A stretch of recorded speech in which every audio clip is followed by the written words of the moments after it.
Now that you've received your permanent authorization data from Anderson Technologies LLC, you need to enter it into Synthize. Here's how. You want to select this portion of gobbledygook here from your email message, starting from the first left angle bracket all the way to the final right angle bracket.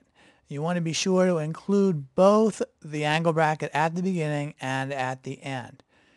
If you're using some webmail providers, the initial bracket can sometimes get lost.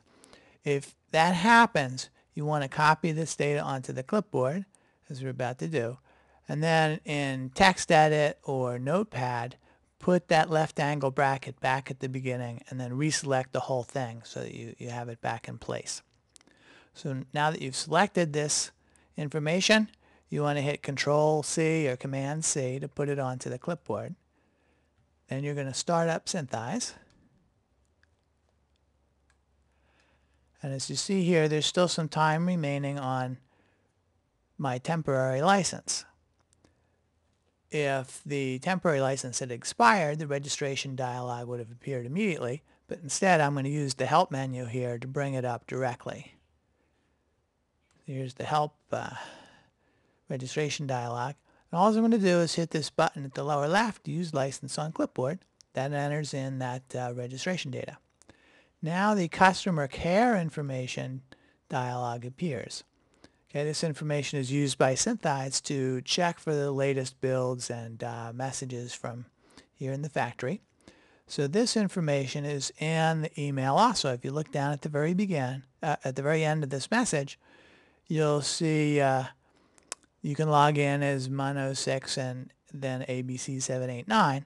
So that's your user ID and password, the customer care info. So we just want to put that in here. And the best way to do that actually is just to go and copy it out of the one and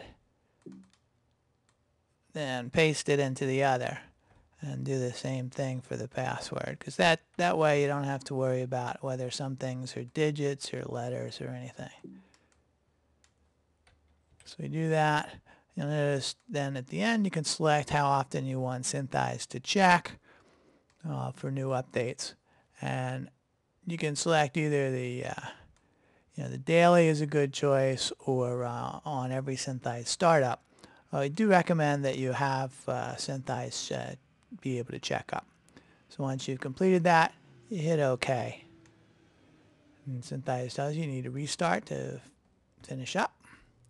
So we'll just close Synthize, then start it up again. And now we're all ready to go. That's all there is to it.